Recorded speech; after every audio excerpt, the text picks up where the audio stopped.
This is the first of a three-part workshop series that I put together about career building. And this topic is about leverage. So the people, the processes, and the tools that'll help you be more efficient and scale your business so you can help more people and be more profitable. So number one, if you were able to donate to my food pantry, I really appreciate that. It's something I've become really passionate about over COVID when we were doing nothing and stuck inside, and I got the invitation to help through my local church. I was like, I'm not doing anything on Friday. So now it's like gals night. So I have a couple of friends on the block. We do it together. And then Saturday morning, I help the drivers, get their routes out. So just email me if you're interested. And actually there's some agents, because of my invitation, started to serve with us. And it's just really fun. So I would love to have your help. Okay, so like I said, I'm here to help you build a solid foundation for a solo or team career. I've seen all too many times people make a poor decision on whether or not to be on a team because they haven't built that solid foundation. And my goal as a trainer is to help people make a wise choice, not out of fear or frustration, but out of that's what you'll get is what you want, not necessarily what you think you'll get, which you might not get. And today we're going to focus on the people that you can surround yourselves with. In the third session, which is in 4 weeks, we'll discuss, exploring whether or not a team is right for you. So when we look at the people today, you might get those people also on your team. But I just want to break down the roles today so that, you can take 1,000-foot view of your career and what you've built so far and just plug in the gaps. And then also look at some of the tools and technology that I've used and processes and systems in my business that might help you. So I'm just curious what you guys came here to learn, like where you're at in your career, whether you're in your first month, your first year, and what drew you to this topic. So I want to make sure that I deliver on what you came to learn. So you can write it in the chat. All right, so somebody's here in their second year. And what did you come to learn? Okay, so somebody says they have no sphere and they need to create a sphere. Just got your license and want to learn how to get started. Real estate for 2 years, marketing and team building, but just got licensed. Learn as much as possible, as much as about everything. Career building is something you're interested in getting started. Just getting started. Sound like a good overview of building a solid foundation. 4 months in and would like to learn how to lead gen. If I absolutely hate cold calling. I guarantee you there's nobody on this call that loves cold calling. Maybe 1 in 10 agents are actually like, I will not talk to my sphere about real estate, but give me a cold list of people and I'll call them, all day long. So that is the rare realtor. Cool. Well, yeah, so I think we will be covering most, if not all of this, maybe not as in depth as I might go into a class that is specific to that topic, but this should give you basically 1,000-foot view of your career in real estate. So I wanted just to kind of take a step back and share with you my passion for this subject. I've been in the business 17 years as of May, and I've seen a lot of people come in the business, struggle, fail. It's very expensive to fail out of this business. And yet sometimes it seems expensive to get the support that you need. And I just want to encourage people, you just started a business, so it's really important to put those pieces together and get the best support around you so that you can grow on that. I liken it, if you were to bake a cake for the first time, maybe you've baked a box cake before, but you've never baked one from scratch. It's like going to the grocery store. Let's say you have $50 and you know generally what kind of ingredients you need, sugar, flour, maybe to get vanilla extract, but you don't have a recipe and you don't have a shopping list. So you go into the baking aisle, you may see other bakers there picking out their ingredients, but they might be making a red velvet cake and you might be making a vanilla sheet cake. So they're getting ingredients that you may not need. So when you come into the real estate business, the National Association of Realtors, you earned your license, they take your money, they want you to refill your, pay your subscription fee annually, but they call you an independent contractor. They don't tell you what you have to do to be successful. If you were to go to a financial advisor company, like my friend at Thrivent, he went through a 4-month training process where there was a stipend, and then he was allowed to work with clients. He had a person that he was working with directly. He was in 4 months of training, and then after 4 months, they evaluated him and gave him a job, and now he could start to work with clients and earn commissions. We are completely income free, when we start this business, like we have no income and nobody tells you you have to do anything. So you may decide, like many, to go to all the classes you can. And yet, if you don't know your contracts, what are you doing in advanced investment class? You haven't even talked to a first-time home buyer yet about buying a home, let alone figuring out cap rates, ARVs, how to source a deal, So it's like going to that grocery store and looking at the baker baking a red velvet cake and thinking that those are the ingredients that you should get. So Dave Townsend, who's on this call, he knows me well. He knows I will not sugarcoat anything, because he's shaking his head. Because I just want you to know the truth about it. If you don't have somebody that's there holding you accountable and really saying, hey, I'm the master baker here, and you're wasting your time. Like, I know you love marketing, but that is not your one thing. You're just going to do what you like, and then you're going to have no income. You're going to fail out. I don't know if you've got mouths to feed at home, but my dogs are very expensive. So if I don't do a deal, they don't get their meds and their food. And I certainly can't go away and board them. So would that be okay if I'm honest with you? Absolutely. All right. I already told you all, I told you all the secrets already, so it's too late. All right, so just looking at, so Foreman said, COVID made a lot of bar and service people get their licenses, and we feel like we have a full spring. That's another thing. I don't know if you guys ever watched like the HGTV shows, but they make real estate real sexy and real easy. Um, and it's anything but, if you look at, okay, so let's just look at what is your core job. Your core job are the 20% activities that are going to get 80% of the results. I'm sure you go to any training, they'll tell you this. Your job is to set appointments, go on appointments, follow up on appointments, negotiate contracts, and practice your conversations with people. But you're also responsible for the rest of your job: marketing yourself and your listings, listing photos, signs, lockboxes, finding houses for buyers, pricing homes for sellers, advising buyers on offer price, closing cost estimates, seller, net sheets, contract to close. So as a realtor, you wear so many hats. And if you don't know that you can siphon off parts of your job and pay those people, you might be tempted to hoard it all to yourself. But what do we know about when you focus on too many things? Like a heart doctor, does she make more money than a generalist or less money? More. That's a live question. More money, specialist. Exactly. So a specialist is going to make more money. So I guarantee you, so in the height of my production, I did about 17 million, and it was like 60 plus deals. My max deals was like 74. But I guarantee you, because I didn't do the whole job, I was able to work with more people and hone my skills because I worked with more people. But I did pay other people to do parts of my job. Some people ask me, there's a debate out there whether or not, if you do your first 3 deals, whether or not you should have a conveyancer. I 100% believe you should have a conveyancer, because they're like an insurance policy. If you've never done it before, how dare you think that you are just going to figure it out on your own on your client's dime? There's so much at stake here. I was literally just consulting with somebody yesterday, who brought in the conveyancer a little late in the deal, and some things just didn't go so well. So we're talking about buyer default, buyer, needing to sell a house to buy the house in hand. So yeah, like the more professionals and the more people with experience that you can surround yourself with, the less likely things that would go over your head as a new person, the less likely those are just going to throw roadblocks for your clients. So here are all the people. So aside from, a team, these are the people that as a solo agent, you can surround yourself with.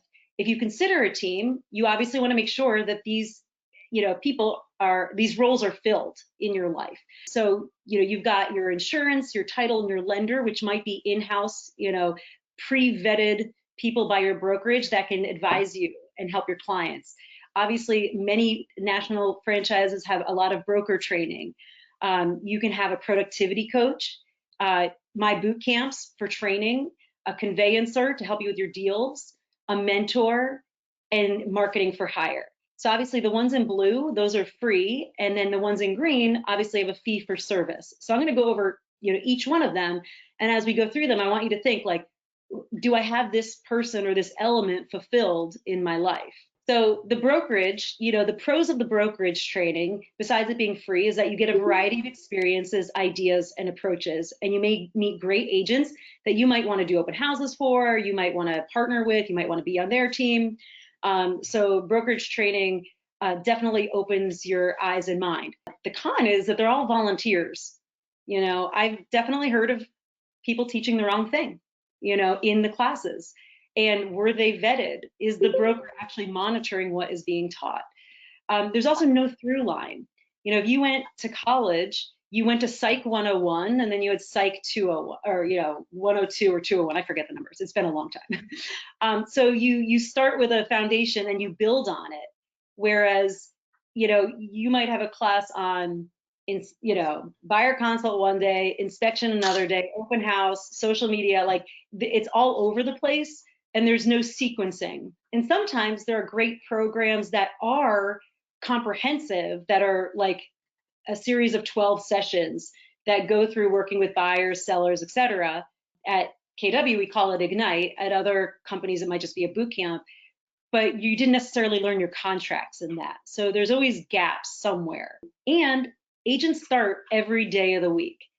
And if you're not teaching, like there are 40 contracts that I teach in my contracts boot camp, and there's no way that the brokerage is training on all of them. I've overheard veteran agents say, how do I implement the price escalation clause or addendum? And I was shocked. I've heard people teach the wrong thing, and honestly, every time I go through the contract when I'm teaching, I can see a new nuance somewhere, so I'm always learning. So we just, as agents, we need to read that contract at least once a year, all the contracts that we're going to use. Like if you don't know that your client can move in before closing potentially or stay beyond closing, like then you don't know how to be a good problem solver if you don't know what's available to you. So there's just no way that the brokerage can teach it enough and when you need it. So that's just one of the cons of just doing the brokerage training.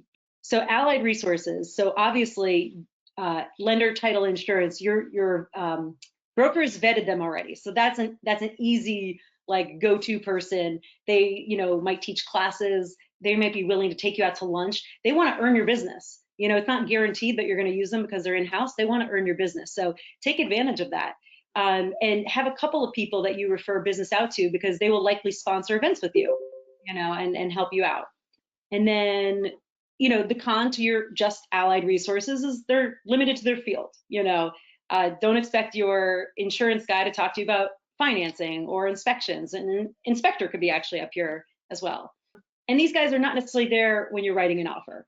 I know the guys we work with, guys and gals, they're usually really responsive if you needed a pre-approval over the weekend. But I don't want to be beholden to somebody else knowing exactly how the financing is going to go when I'm writing the offer. I want to know upfront and have that. I want that knowledge myself.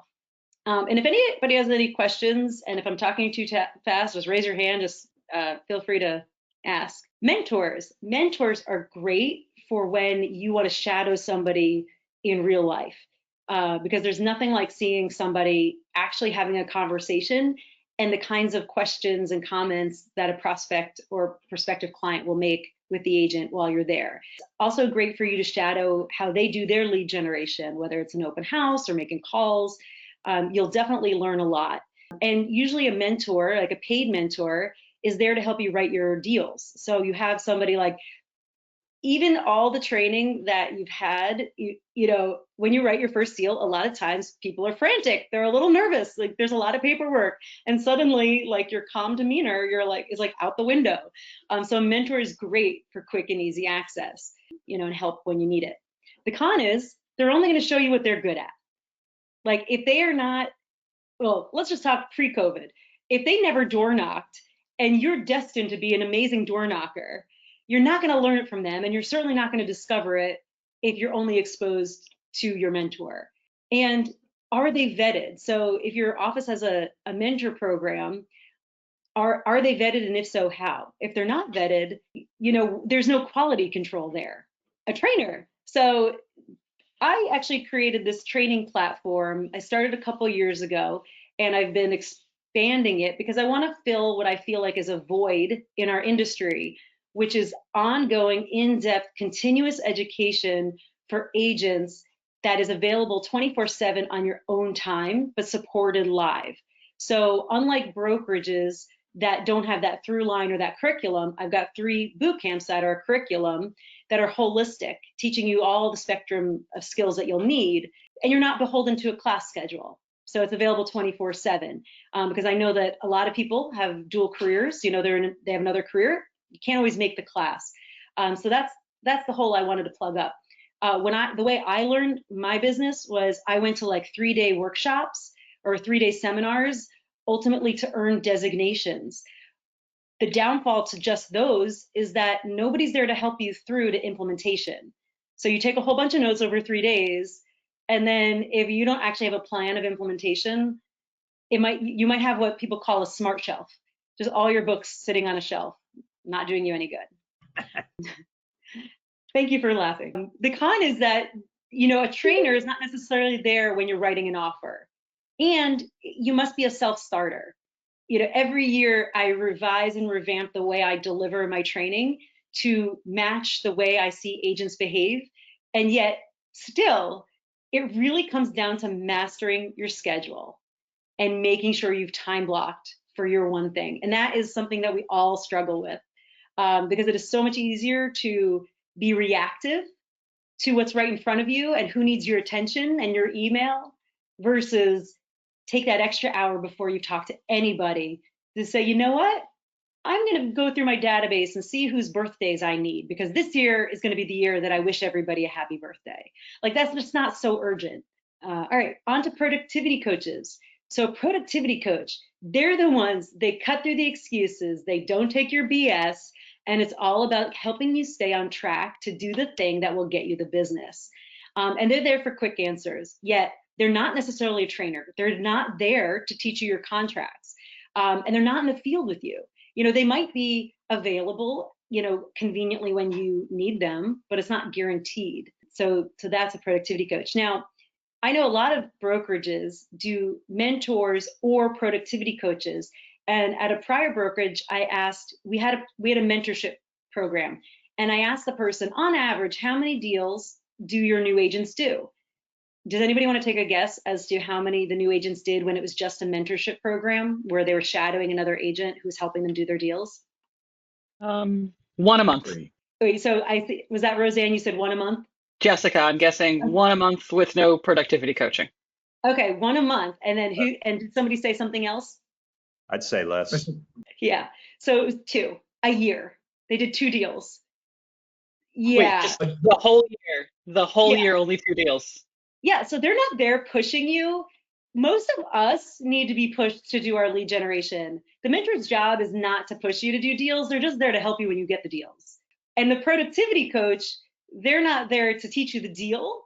And yet I've seen a lot of productivity coaches burn out because they end up teaching agents and it's on the fly and it's all like retroactive. Like, I can't even tell you, and Dave could probably, you know, attest to this. If you have a simple question for me, I usually have 5 questions for you about the situation before I can even give you an answer. And usually I want to take a couple steps back to kind of lay a foundation so that we can have an intelligent conversation about it and you're not confused. So that's why I'm a very linear thinker. I like to start from the beginning and move forward. And when you don't have that proactive training, then you're constantly like having issues in the middle of a situation, you know, rather than knowing how you got there. So it's like with only a mentor, the agents didn't do many deals. With only a coach, the coach burns out. So the way I like to think of these 3 people, and I'm that third person, the trainer, is that the mentor will show you how they do it well. They'll say, hey, this is how I do it. A trainer is meant to show you all the ways that it could be done. And by it, I mean like lead generation, do your business. And then the coach says, now that you know how to do it, by when will it get done? So there are 3 very different roles, and they all have pros and they all have cons. And when you fit them together for your business, you're going to be supported at the highest level. Conveyancer. I started earlier by saying that a conveyancer is a must, is a must, is a must. There's no reason. You're not learning anything by being the one who initiates all the emails back and forth. Let somebody who is highly specialized, and this is all they do, is writing timelines for your contracts, connecting all the parties, making sure deadlines are met. Obviously, you are still responsible for making sure your inspections get taken care of in the right time frame. And you should also be looking at the conditions on the mortgage or the mortgage approval. You should be you need to play an active role, but you don't need to be the one initiating those nitty gritty emails back and forth. I think of a conveyancer as like an insurance policy for your deals. And you can pass the charge on to your clients. So in the cons section, there are no cons to having a conveyancer. The one thing I will say is when talking to conveyancers about new agents, I had one conveyancer who signed up for my contracts boot camp say she won't take new agents on unless they sign up for my boot camp. Because a new agent, it's really hard to do conveyancing and teach a new agent how to do their job. And that is not the conveyancer's job. Marketing for hire. So obviously, if you hire somebody to do your social media graphics, your listing brochure, your buyer's brochure, listing graphics, like you're going to save time, and it's going to streamline your efforts. So if they're doing like a social media campaign for an event for you, they're probably going to do it at a higher level than you would on your own. And like personally, like if you look at my collateral for buyers and sellers, it is so not pretty. I mean, even like this, I use a Word document and create a little drawing, but they're going to make it beautiful. But I have learned not to worry about perfection. Just get it out there. Just do your best and get it out there. So at a certain point, when it makes sense, like in the beginning, I don't necessarily think you should spend too much money on this, but I think there's a point at which it makes sense once you've built up some momentum to actually outsource some of this work. And usually, as far as like your listing and buyer collateral, usually your brokerage or if you're on a team, they will have templates for you. So don't worry about them being as beautiful as they could be, because it's really you conveying your care for your client and asking the good questions that is going to get you the clients. So while good marketing will help you get those clients, you still need to learn the skills to back it up. So just to give you an overview of where my business came from, or how I like put my people together. Basically, does anybody know what the failure rate is in real estate for agents? Does anybody know that figure? Yeah, what I've heard is like about 87% fail out after 2 years. So if you manage to make it through 2 years, like you are a unicorn. There are some people that will be successful no matter what. They just had that natural instinct. But even then, if you harness their power, they're going to do amazing things. And now some people they get their license not to do deals really for other people. They just did it because maybe they're flippers or investors, or they just thought it'd be a good thing to have, maybe do a deal a year. And the vast majority of agents don't even do 3 million. Like 80% of agents don't even do 3 million a year. So only 1 in 5 actually replaces a salary with real estate. So my target audience is really that 60% in the middle that meant to do well, but because the industry didn't tell you how to package your career and build that solid foundation, like I want to help people get the leg up and tell them the truth, what needs to happen, because this is not an easy industry. I can't even tell you how many times I've tried to quit. It's just when you do a deal, it's just so easy. It sucks you in, So yeah, so the way I built my career was going to a lot of designation courses. My broker, actually, I was at a small mom and pop for 7.5 years, and she paid for 50% of my education. And I've always loved education, so it was no issue for me to want to take all these classes. And then when I came over to KW, I doubled my business just by hiring a transaction coordinator.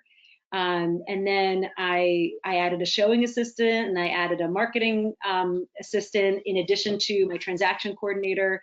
And at one point, we even had a virtual assistant on the team. That was when I realized I hate managing people, and all I wanted to do was production and training. And that's when I joined a large team in Philly, and I offloaded all of the risk and the burden, and I just did production. And over the past 6 years, have really changed my training programs to a point where I'm now a solo agent again, focusing on production and training, because now transaction coordination is a dime a dozen.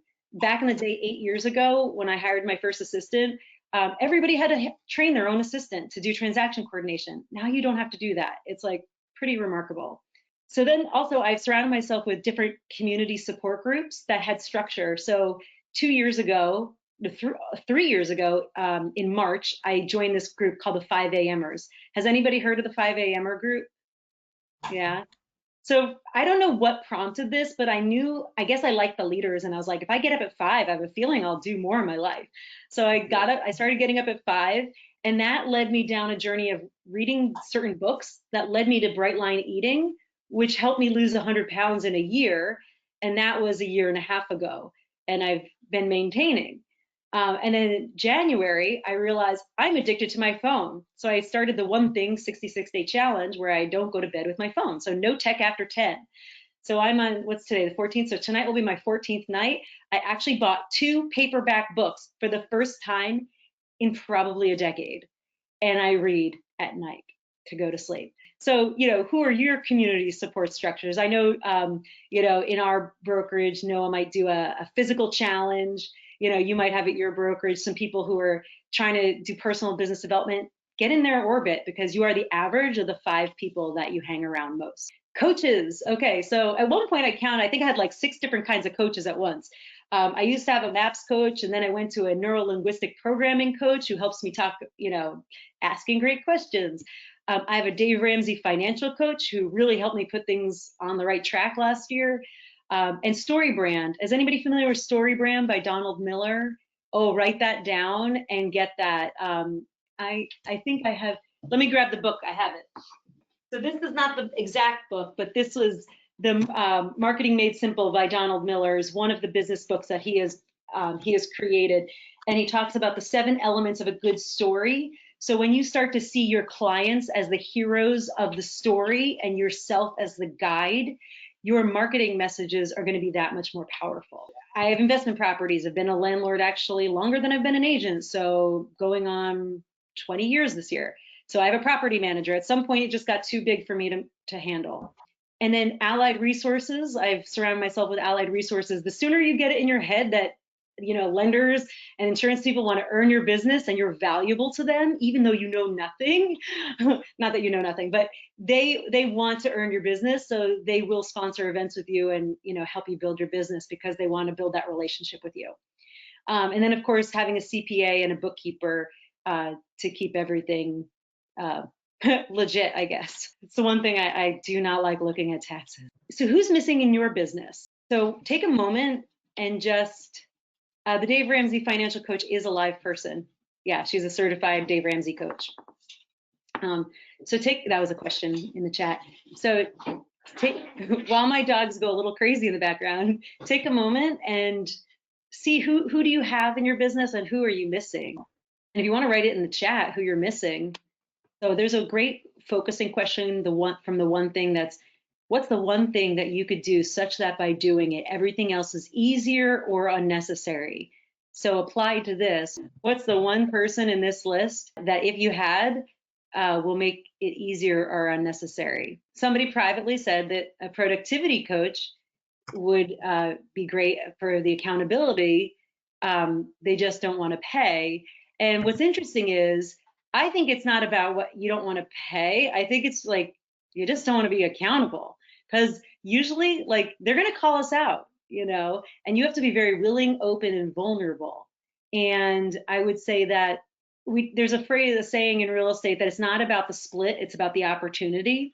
So if there's somebody that by joining forces with them, they could open up your business tenfold, it is worth it to pay the split to that person because you're going to do so much more business. Does anybody here watch Shark Tank? Yeah, it drives me crazy when people on the one hand, I'm like, you guys are so rich, you don't need 5 extra %.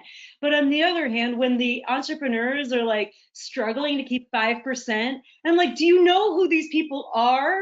It is worth it. Oh my gosh. So anyway, yeah, sometimes it's hard to part with the money, but we have to look at what the results we want to get. And sometimes if you don't see the potential for results, it's really hard, to pay. So I totally get that. Okay, so somebody says they have no mentor, no productivity coach. Yeah, I mean, honestly, I feel like the biggest thing that somebody could do for you is say, don't go to that class. You don't need that class. Because it's just as much a matter of saying no to something as saying yes to something. Because when you say yes to everything, you're saying yes to nothing. You know, when you are in alignment with what you know you need, then you can say no to the right things. Yeah, somebody admitted that they take too many classes. I mean, honestly, like this business, like some of the most fun stuff is not the stuff that's going to get us the business. And sometimes it's really fun to be in the classroom. And there have been years, where I've taken 35, business days of trainings, and I actually did the most production. Then there's some times where I'm like, I know what I need to do. It's not about learning one more thing. It's about implementation. And that's when the coach or the accountability is really that thing to do. So as we go, just take some notes of things that you already have and use and what you could take better advantage of. And I'll ask you some specific questions when we go through this. But so here are some of the areas that I think about when I think about how you could organize your business, streamline it, and the tools that you could use. So starting with the red over here, your calendar, then your CRM, your customer relationship management tool, your touch campaigns, your GPS and your 411. I'll go over all these separately. Your touch tools, Bright MLS, social media, dialer, and having seller and buyer processes. So your calendar, has anybody heard the phrase, it's not about selling real estate, it's about following a schedule? I don't know about you, but I'm pretty sure Gary Keller, the leader of our company, of some of our company, has 24 hours in a day just like you do. Yet he manages to accomplish a heck of a lot more than I do. So the one thing that I started working on with my MAPS coach when I started with them in 2011 or 12 was start managing the first hour of your day, and you build on that. So I'm going to ask you in this session what your 1 hour time block will be that you can just dedicate and protect with all your being to implementing your one thing and anything that we discuss today that you believe will help you bring your business to the next level. So the metaphor I like to use is that your calendar time is like a vase. It holds, the water, and what you do, and the flowers, and what you do goes into there. Yeah, so your calendar is the vase, and the 20%, like the flowers, is ultimately the goal of what you want to focus on, and the water has to be there to support the flowers. So if you control your vase, your calendar, you can put whatever you want in that vase. And I also have an ideal workday calendar. So one of the exercises I've done is like, all right, let's look at my day, my week, my year, and figure out what is an ideal work day or ideal work week so I could fit it all in. Because ultimately, if you want to do a great open house business, well, there's a lot of work that should go into before and after the open house. It's not just about the open house. So where in your week do you put that? And just knowing that your night starts, or your day starts the night before. So one unintended consequence of going to bed at 10 or not having tech after 10, I go to bed at 10 now, is that I've been waking up at like 5, 6 o'clock. Yesterday, I was up at 4 a.m. So I actually got up, started working. It was great. I crashed around 4 p.m., took a 1 hour nap, and then went back to bed at 10. So it's not always ideal, but when you start to control your calendar, other things will line up in your life. So this is just a sample. I know you can't read it, but I'll just give you a clue. But if you look at the green, those are your money-making activities. So the morning time blocked for lead gen, you maybe have midday appointments or lunch, meetings, afternoon appointment time slots, open house time slots, and potential evening appointments. And then you see the yellow might be dedicated for administrative tasks. Like, does anybody here look at their email constantly throughout the day and pride themselves on being very responsive to their clients?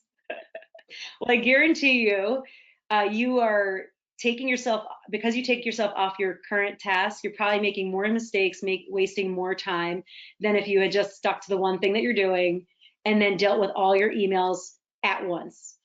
I don't like to answer any single email on a deal. I actually search for the address in my email, look at all the emails that come in about that topic, and then I answer in as few emails as possible.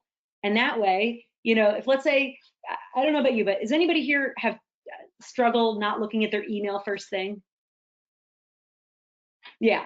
So my saying is get in and out of email before 8 if you must look at your email before you start your workday, because you can then get everybody set in their motion, like what they need to do.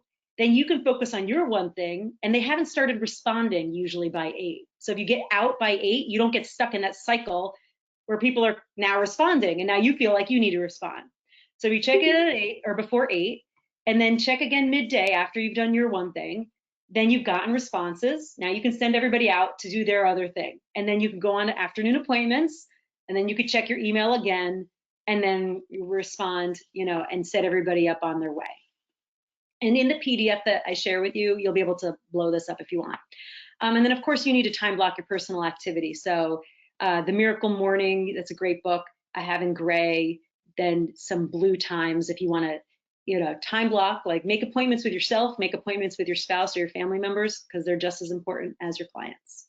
Knowing that your one thing sometimes doesn't feel as urgent as the demands that are being put on you, and we know we need time to implement our longer term goals. What's a 1 hour time block that you can commit to every day that you can work on your one thing? And this is a 1 hour time block that you are gonna, put your phone aside, maybe your emails shut off, no notifications, and you will allow yourself guilt-free to work on your one thing. When will that be? And if anybody would like to share theirs. When will that be in terms of time of day, you mean? Yeah, like just knowing your schedule. So when I was coaching one woman who had a child, she had to do morning things with her child. Then right after that, she did meditation, and then she blocked off a 1 hour time frame when he was napping to make specific calls. Rather than try to call 10 people throughout the day, she said, this is my 1 hour to call these 10 people, and that's all I'm going to do. And I'm not going to try to fit it in somewhere else. I'm going to dedicate that time specifically. So what hour? I have a good one. So I'm pretty good about blocking, like protecting my 2 to 6 p.m. Prospecting. Like today I do have a showing at 3:30, so I'll be taking off for that. And when I'm not doing stuff like this, but the 1 to 2 time period, what it should be is projects. And for me, and you know me, I have little patience with certain elements, and I need to work on them. So if it's putting together, drip campaigns and figuring out all that marketing crap that I don't feel like dealing with, but I need to make it happen, that's probably the 1 hour time block I really need to protect, because it will make things easier for me if I force myself to do that now. Yeah, and what will it do for your business if you're able to get that accomplished? I think like my concern right now is making sure that the information I send out to prospects, I mean, even just like getting, the brochure that our team put together for buyers, for instance, I started using it and I'm getting a decent response. So I need to make sure, I have all those things in like a folder on my desk. Oh, new buyer, boom, shoot that off. Yeah. Instead of me looking for it later, yes. So that's a project that I need to do, is make sure all the generic marketing stuff is in a folder that I can easily grab. And then, another project might be working on something that's more specific to marketing me. Yeah, so one thing I've noticed about me is that I like structure and organization, and I know it takes me longer to manage that. Like, for example, right now, my contacts live in 5 places because there's no one place that suits all needs, like a dialer, my card system, our company CRM, my Homekeeper app, which is for my vendor database. And I have a spreadsheet because if I use a third-party vendor, like I just want my data right there, the contact information. So, and then putting together the collateral for clients and putting together, like every time I have a new buyer, I'm going to do X, Y, Z. It is going to take you time. So it feels like you're taking away time from that person that you could be in front of right now. But if you take the time to take 1 step back, you're taking 10 steps forward. So that's why it's like, it's the urgent versus important. It's important, and we just had to I second guess myself. Am I spending my time wisely? Because I know I can't get it back. So just know that anytime that you can systematize your business, you are doing the right thing. And every year I take probably about 40 hours of energy over a couple weeks to update my databases. Like over the past month, I have gone through it with a fine tooth comb. So, and have built one more habit on top of what I did the year before. So it's not about perfection, it's about progress and just getting 1 hour a day to accomplish your goal. And I warn you, don't try to get 1 day a week because that's never going to happen. You're never going to get that full day. So you got to do it a little by little. So great. So anybody else have a time frame that they're thinking that will work for their 1 hour time block? Yep. I'm at 10 a.m. because I, like you though, I get up really early because it's just kind of, it's my quiet time. I can get stuff done around the house. But 10 a.m. seems to be that time between my morning meetings and like coffee and all that stuff in the morning. And so I think that would be, and I'm awake. I'm like really awake. Everything kicks in. So I think that could be a good time for me. And if I need to talk to someone, they're awake. You Right. know, 10 a.m. the perfect time for a conversation. So Perfect. All right. So let's see. Okay. So your CRM. So organize your people to the degree that you want to market to them. So you don't need to over organize your people, but if you know that you want to systematically market to, let's say you were in a fraternity or a sorority or in a parent group or a CrossFit. One year I was doing CrossFit, I got 6 deals out of it. So if you want to specifically market to a group, then you need to have them organized that way. Birthdays and home anniversaries are such an easy way and such a fun way to reach out to people. So 2 years ago, I made it my intention to find out everybody's birthday to the best of my best of my ability. So I would like go to Facebook and get their birthdays. And then I would do jib jab, which is like a funny video. And for a year, every day I did a jib jab video. It actually took me a little longer than I wanted. So I was like, all right, I'm done with that. So I did that for a year. Then last year I subscribed to AM cards. Oh no, that was the same year. I'm just trying to think. So one year I did handwritten cards. I think I did handwritten cards and jib jab, or maybe those were 2 separate years. I can't remember. But the year I did handwritten cards, which was 2 years ago, I got backed up with like 30 cards, and my hands, like, I don't have the capacity to write that much anymore. So I was like, this is not efficient. So I got over the fact that, the digital handwriting doesn't look like, people know it's digital, but it's a physical piece of paper. It's something that they get in the mail and they enjoy. So I signed up for AM cards, and this past year, I actually just did a very large mailer, but I did, I think, 800 cards in the past year. So that's a lot of people, a lot of touches. So for home anniversaries and birthdays. And What then was that when you service again? AM cards, and my referral link will be in the PDF. So if you don't mind using that, then I get a little credit. Once you start giving out cards and you have an easy service, it becomes that much easier. Like, you learn that somebody passed in their family, you send them condolence. You learn that they had a new baby. Now you can send the baby like congratulations. And you can also add pictures. So there have been times when I like pulled something off Facebook and put it on the card. So that's what I did in the past year. And this year, what I'm going to be doing is, I started out in January. I just hit send on 542 cards, 528 cards, that has like a Happy New Year on the front, an inspirational, hopefully inspirational note where I shared about my one thing and get, no tech after 10, and talked about, the small things, food pantry. So that was on the right-hand side. And on the left-hand side, I wrote Stacy's resources, and I put all my links. So I was like, do you want real estate videos? Here's my YouTube channel. Do you want access to my vendors? Here's my vendor database.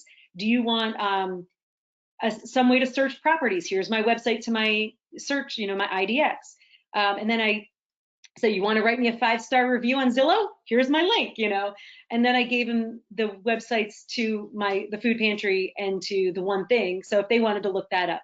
So once a quarter, my intention is to do something like that with the resources and something that's inspirational.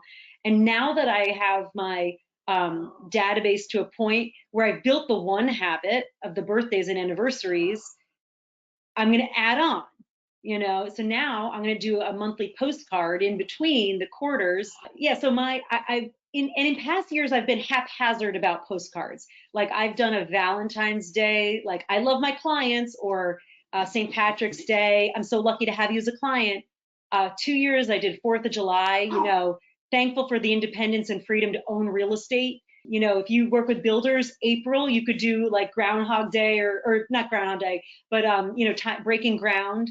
Like, so you could do off holidays that will get noticed and you can relate it back, to real estate. So looking at your CRM and whose addresses, emails, and phone numbers are you missing? Because now that I've front loaded my year with organizing and updating my database, I can move fast through the year. So now all I have to do is pay attention to the alerts to send out the cards and put it on my calendar. Now it's time to pick out the card for February and get it sent. Now's the time to do the July card, whatever it is.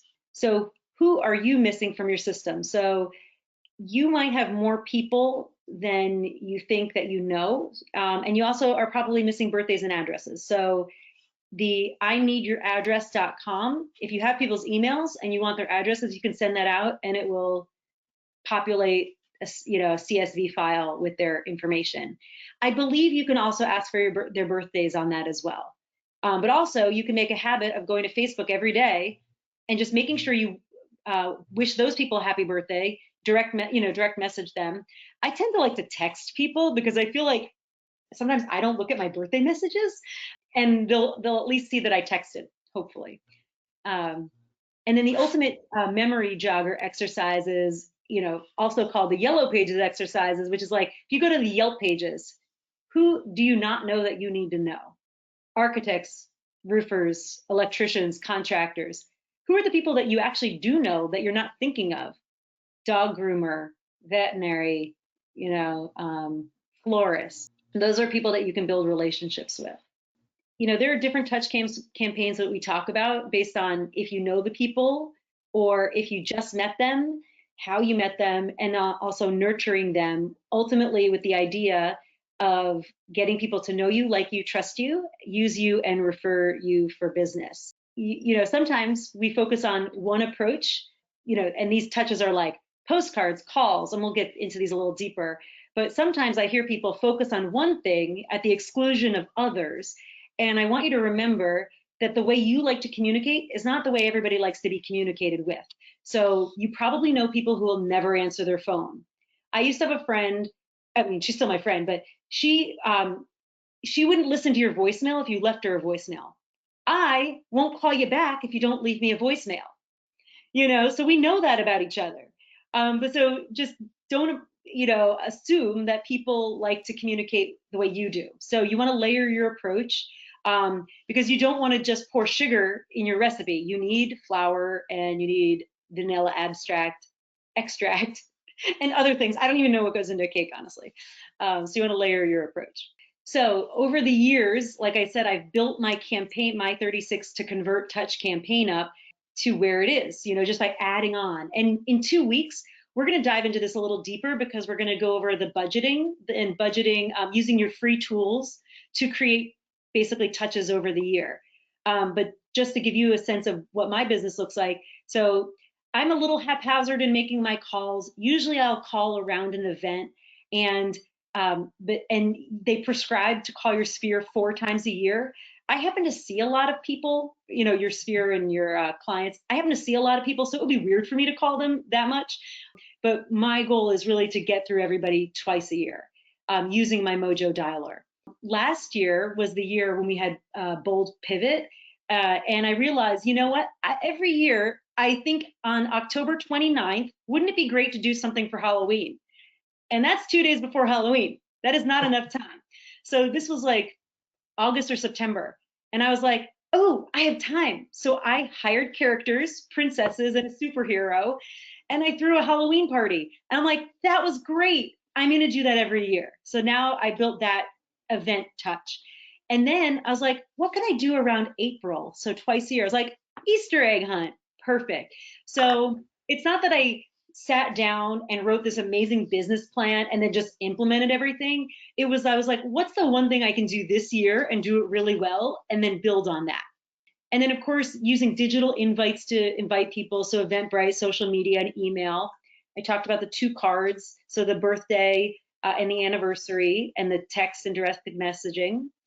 Homekeeper is an app where you collect all your vendors that you want to refer. And if people sign up, they will send out a monthly reminder. So it was funny, one year, my dryer, I forgot what happened to it, but I needed to service it. And the next day I got a reminder to clean out the lint in my dryer. I was like, oh, that's really funny. And now Homekeeper, not now, but I'm just started to connect my Homekeeper to my social media so that it automatically posts something. So if you go to my, I think it's my Agent University page, you'll see the blog post that Homekeeper just pushes to my social media. So it could support you there. I use our company CRM to send neighborhood updates monthly. Talked about the 8 off-holiday postcards and then the 4 inspirational cards that I am sending. So a 7 to Cement is a touch campaign that will solidify you in the mind of the person that you've either just met or somebody that you already know and you want to train them to give you the referrals or use you for real estate. So you want to layer your approach, and you can do 7 touches in 7 days. Like if you met somebody at an open house and they're hot to buy, you don't want to lose that opportunity. So your speed of your communication is going to be a lot faster. For somebody that you met at the dog park and might be a new friend, we don't need to reach out that often, maybe once a week, until you've given them all the tools. So for example, you might call and ask if they have a real estate agent. If not, you'll be their plan B. And ask for any referrals that they have for vendors because you want to build out your vendor database. So you'll share your website or your app. And then the next week, you might email them a market update or your broker stats. So for example, the one way I think using Bright MLS is smart when you're building your business especially is to offer to send somebody, let's say all the 3-bedroom houses within a zip code or a neighborhood that have sold or active pending or sold in all the relevant statuses. And you can send that to them monthly. That's free for you, and that's valuable information for them. Because usually you can't even see sold data, on like Zillow until, it's just, I don't think Zillow is very good to search at all. But that might be something that you could do. Set that up for once a month. Then of course you want to make sure you friend them, direct message them. Hey, did you get what I sent? What did you think? Then kind of like what I did with my card in terms of mailing my resource list, create a postcard that has all your resources because you never know, it may end up on their fridge. You might have a clean fridge on the face of it, but other people might have a ton of resources on it. You might as well be up there. And then you can email the monthly Bright MLS. Okay, so that's like number 3 and number 6 could be alternate, broker stats, a neighborhood market update from some service or Bright MLS. And then the 7th touch could be to announce that your vendor database is ready. Because if you've called, let's say 25 people a week asking for referrals for vendors, you're probably going to get a dozen people that you can then refer out, and you could use Homekeeper and share that app with them.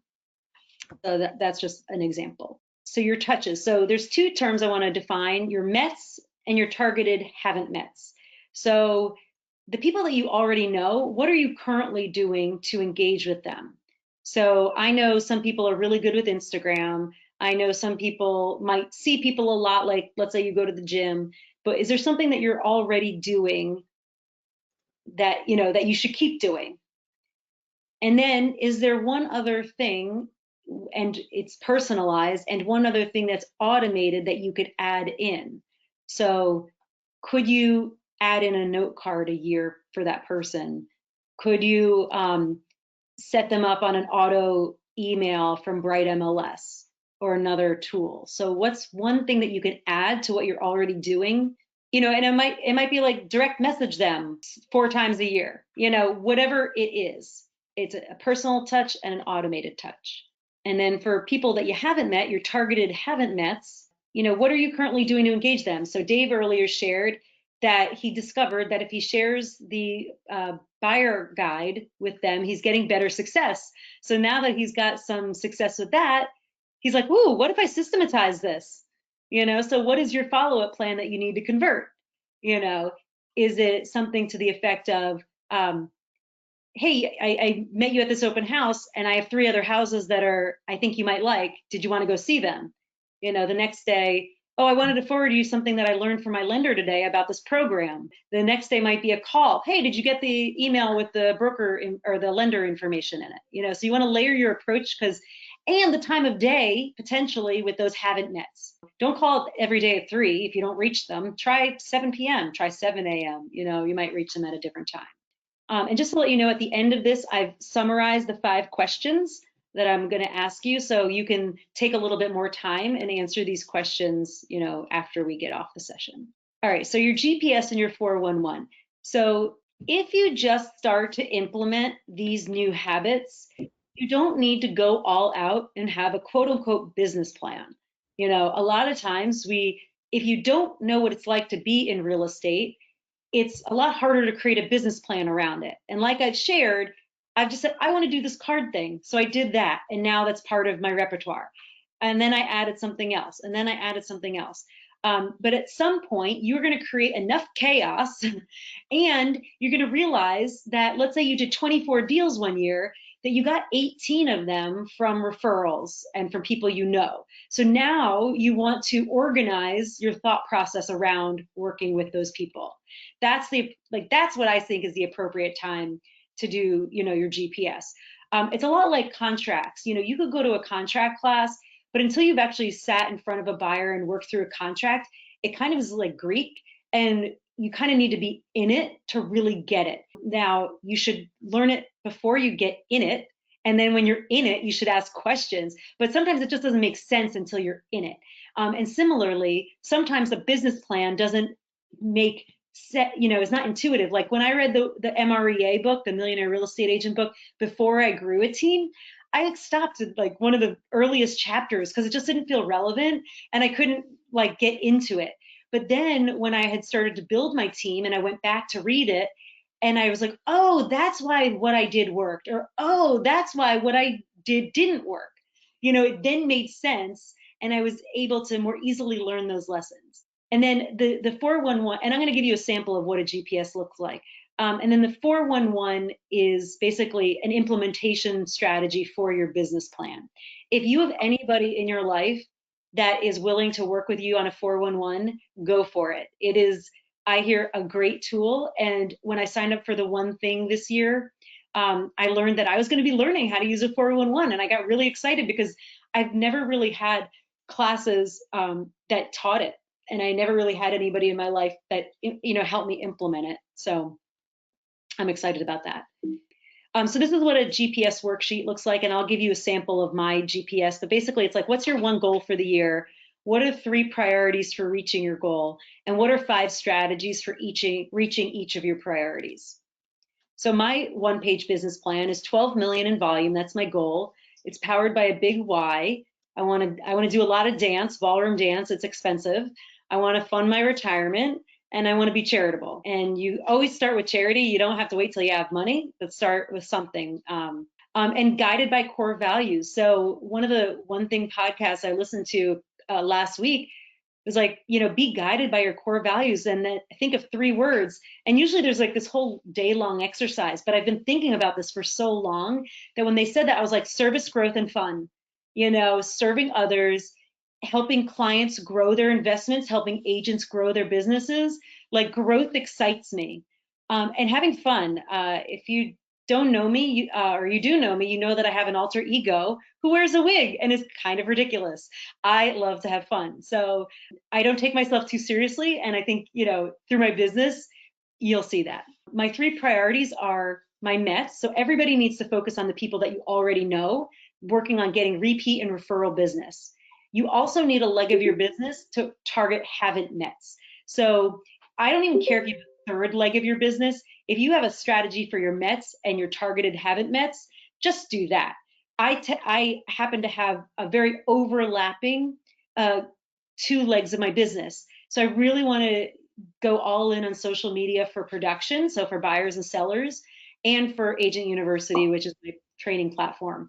So a lot of it overlaps and it works for each other. So that's why I can have 3 priorities, but just have 1 for your mets and 1 for your targeted haven't mets. So yours might be open houses. Yours might be social media. Yours might be, working with builders, so it could be a type of business, like working with builders or empty nesters or relocation people, or it could be a lead generation strategy like social media or door knocking or open houses. And then within that, 5 priorities. Oh, I have a typo. 5 strategies for each priority. Call, see, mail, email, and social. So how can you layer your communication such that you're reaching? You might not reach everybody every way, but you will reach everybody by some way.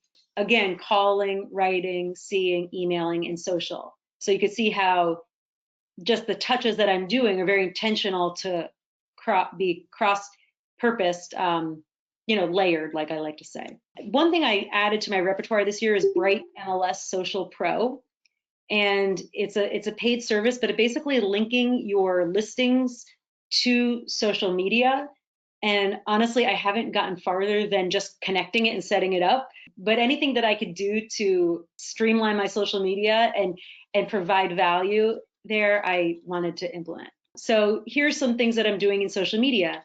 I'm conducting interviews with people and I'm cutting them up into little interviews. So an hour long might turn into 11 videos that I'm scheduling to, like I put up on YouTube and then I schedule to go out once a week on Facebook.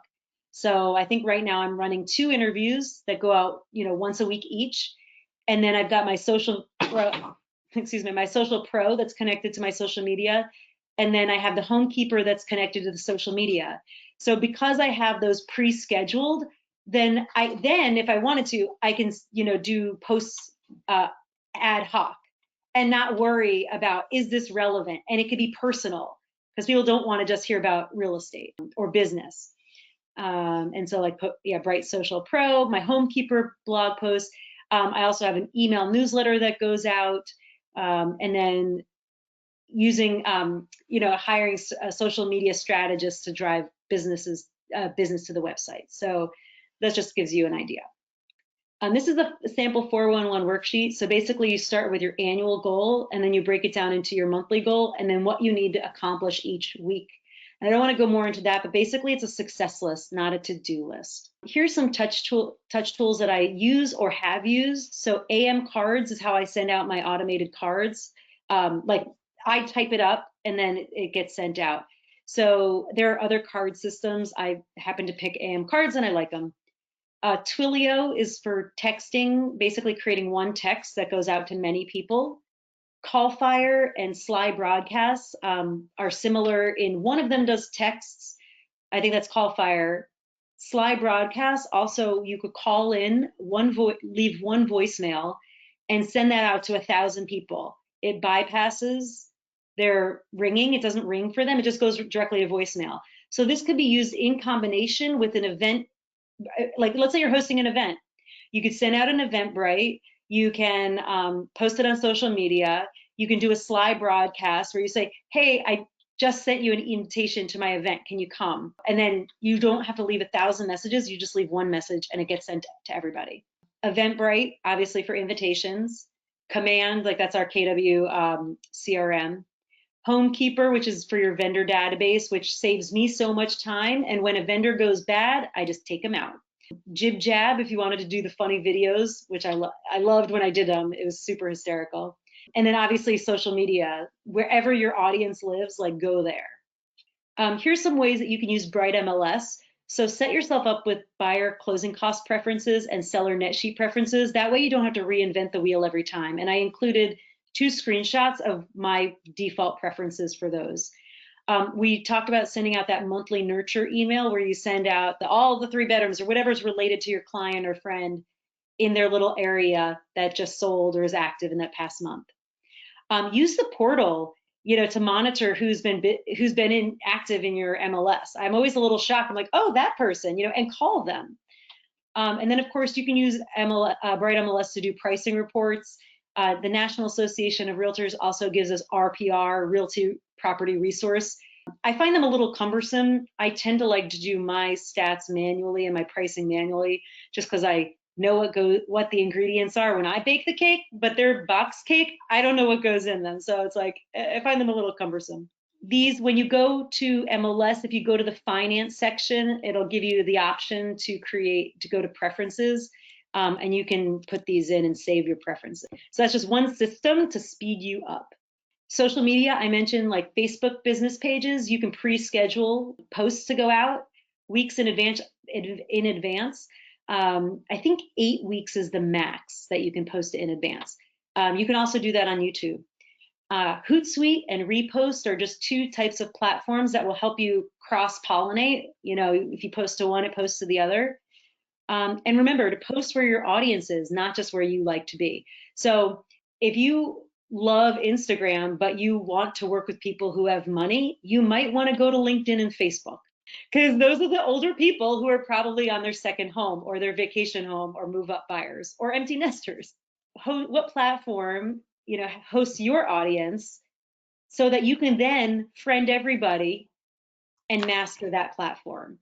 And what automated posts can you pre-schedule or adapt from other platforms? So like whether it's the Homekeeper, Bright Social Pro, those are sample things that I'm adapted from other platforms. The automated posts, I was given a great idea that I've yet to implement. It's next on the list, but creating a series of videos, a glossary of terms.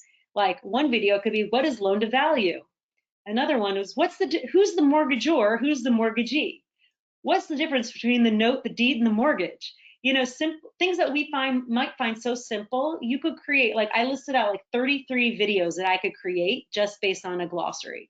So if you take that 1 hour time block, whether it's 10 a.m. or 1 p.m., this is the time to put your thinking cap on and think about it strategically. Invest and front load your time, you know, with those activities. And then that way, once you've put the automated touches in, then you can do the more personal touches in your business. And then you can handle the business that comes from it. So for example, if you're hosting an event and you've done your slide broadcast, you've done your email event invite, you can then take your time and make all of those calls.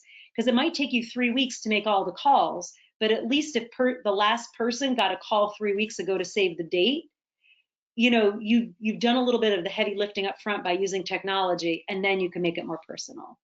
A dialer, I love a dialer because it speeds up your call time, and it also removes hesitation. I don't know how many times you've looked at your list of people to call and you're like, I don't want to call that person. I feel weird about calling that person, or I don't like their name, I'm not going to call them. So this basically, you put the numbers in, it starts dialing, and you start talking to people. And then it's just a great way to keep track of your conversations.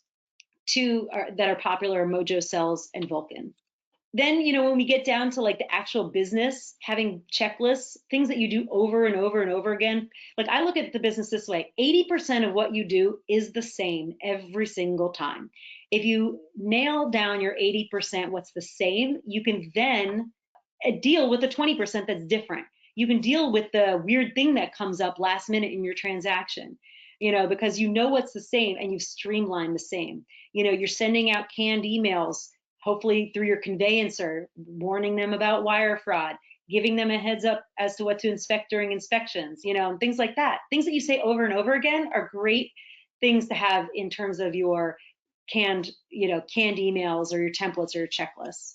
And somebody's mentioned earlier your defaults for your contracts in .loop. When I moved over to DocuSign, I couldn't figure out how to do that. I didn't think it was available to us, but I have it memorized now, just my defaults for what I use, my standards for anything. That way, I know what to put in to start, and then if I want to deviate from that, I can.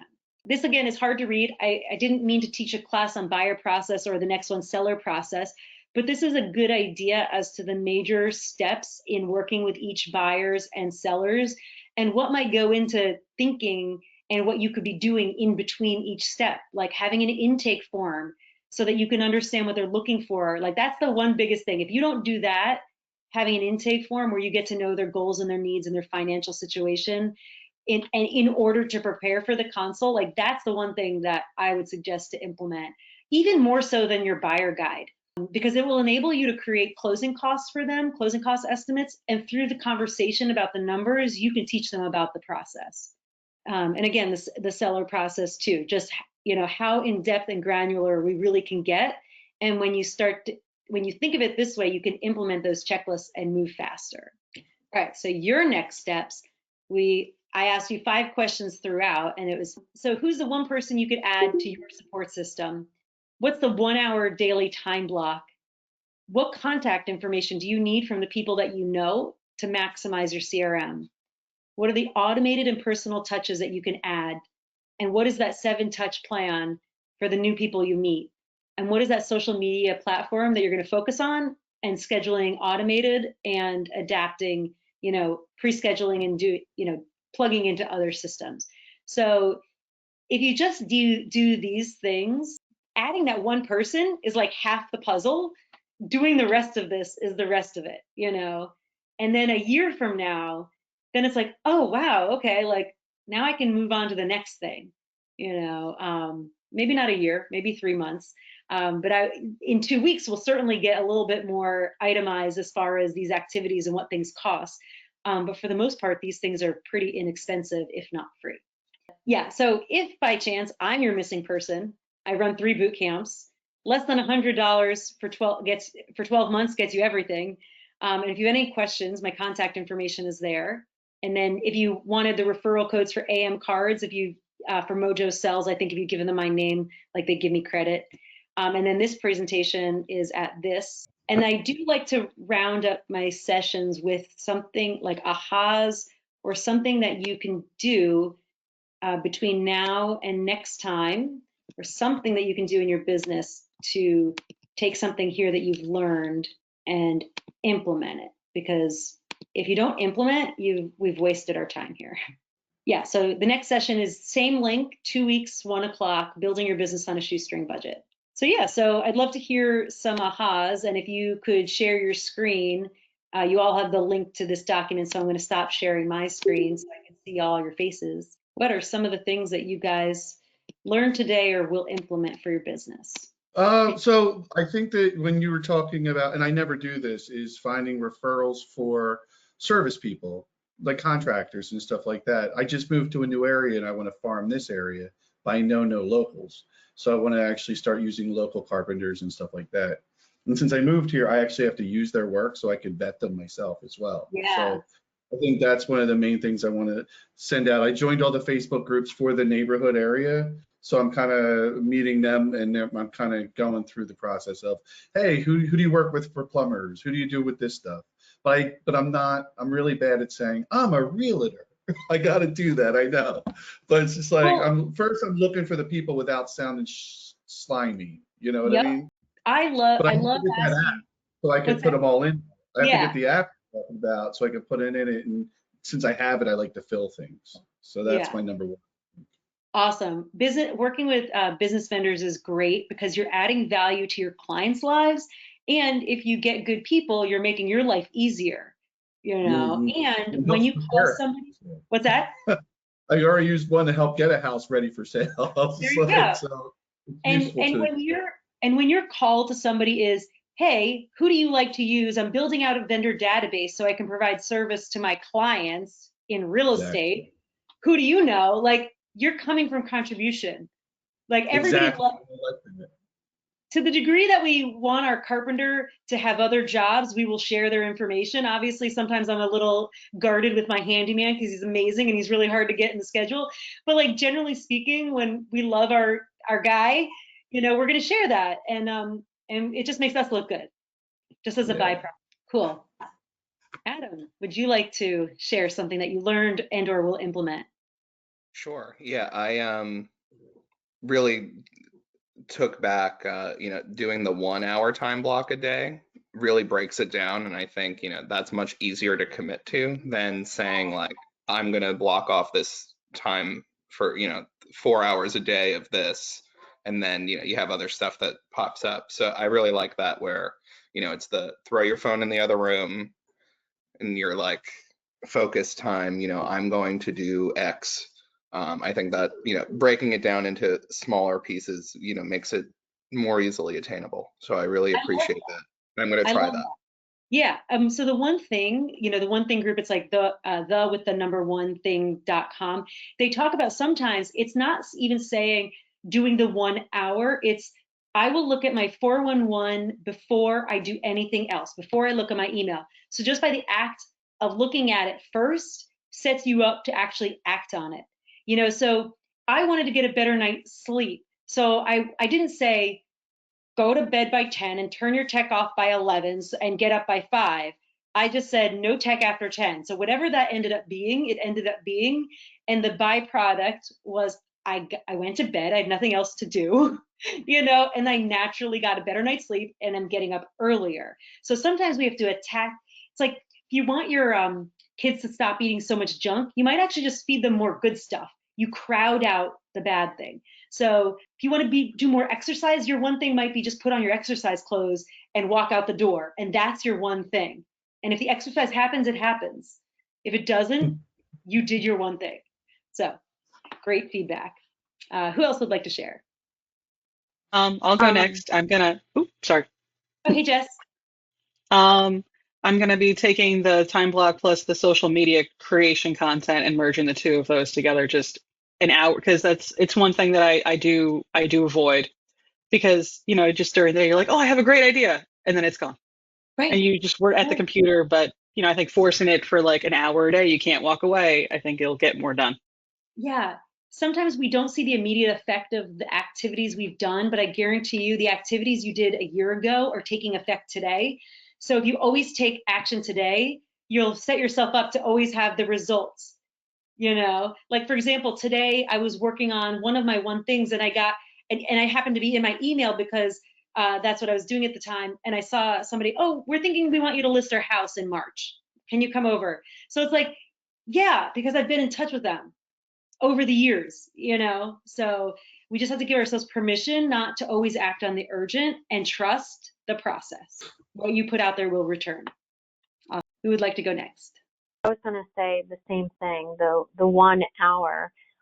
Right now, dual employment. So when I think about blocking from 9 to 12, I know the millionaire real estate agent, it's, working early in the morning, and it's not always possible for me because, I'm working a full-time job. But just thinking about doing 1 hour, I could probably get more done because I'll actually do the hour versus being so overwhelmed about 3 hours. Yeah. I won't get done. So. And you might even think if you're like I've been thinking to myself, I really need to get consistent about making calls, like because I have my next follow-up calls, and I admit it, I don't open my mojo every day. I kind of have a general sense of who I need to be in touch with, and I do let some of the urgency overtake me. I was like, I really want to get to just calling 5 people a day. So my new one thing is like, not a replacement, but an additional one thing is just open up Mojo, see the 5 people. So it might not even be an hour. Just talk to 5 people, move 5 people along every single day, So if even an hour is overwhelming and you're talking about lead gen, that could be the thing.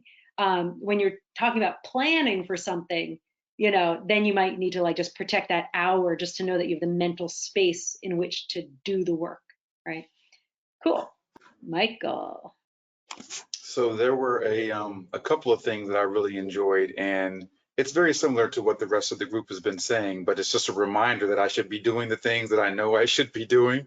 So that one thing is in line with me having a more proactive day than a reactionary day. And that's what I fall into the habit of doing. I'll get up, I'll check my email and go, oh, I got to respond to this. Or, this buyer said that she liked this house of the list that I sent her and she wants to go see it. And it's very reactionary versus starting my day saying, hey, this is the one thing and these are the top things that I should focus on. And it's easy to let the day get away from me before I do some of those important things I had in mind at the first place. So that was important to me. And I also took away doing the buyer intake.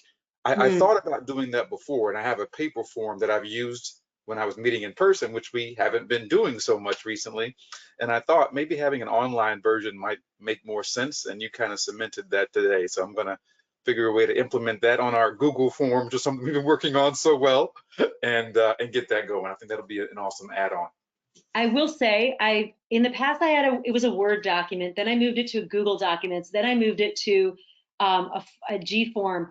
When I have my intake form, it's on 2 pages. When I went to G forms, it ended up being 17 pages because of the way it spaces, and I like to print it and take notes.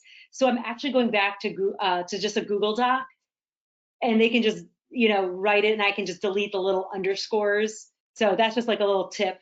that sometimes we can over technologicalize, that's a word, and it actually backfires. But one thing I wanted to bring up, because Roseanne also mentioned the MREA book, is that the reason why they talk about doing your one thing first thing is because, like what you said, Michael, your day gets away from you. And as long as you've started your day with your one thing, your day can run away with you in the afternoon and it's okay. But then also, Roseanne, you mentioned that you're dual career, and we all have different time constraints. So you have to figure out what works for you. And if you can protect a time block that's other than that first thing, then go for it. We're not all going to fit in the MREA prescription. It's actually a Frankenstein of best practices. Nobody looks like the MREA as it's written. That was never the intention. And sometimes, like, we do a disservice to ourselves by trying to fit into something that we don't like. It just doesn't fit. So, for example, I've always liked working with buyers and sellers. And the MREA talks about, as if you're hiring employees to just work with one or the other. And if you think about it, the MREA, there's 20 different people in an organization. Only one person's the rainmaker. So we just need to remember and make space for the fact that we all fit in a different spot. Like, there are people that I know that found themselves, they got their license and then they ended up in conveyancing or transaction coordinator because that's what they love. So just give yourself permission to figure out who you are, in this career, and just follow your dream. Is there anybody else that's maybe not visual that would like to share with us an aha or something they're going to implement? You're mentioning about making your videos and putting them on Facebook. Like, I never thought about just doing a work, because I send emails. I make video emails for my people all the time. Like, hey, these are the paperwork that's going to be coming up. And I walk them through that. I could just put those on Facebook. Yeah. I didn't even think of that. But I try and make everything seem personal. So I'd have to genericize some things just to kind of like, let's talk about the difference between X and Y. So I like that idea. I like the video idea. Yeah. Well, like, if you make some things personal, other things don't have to be personal. Sometimes people just want the information. So cool. Well, it's 2:40. Sorry about that little interruption. I thank you for taking the time out of your busy day. And I hope to see you in 2 weeks when we talk about building your business on a shoestring budget. Perfect. Okay. Thanks so much. Thank you. All right. You're welcome. Bye-bye.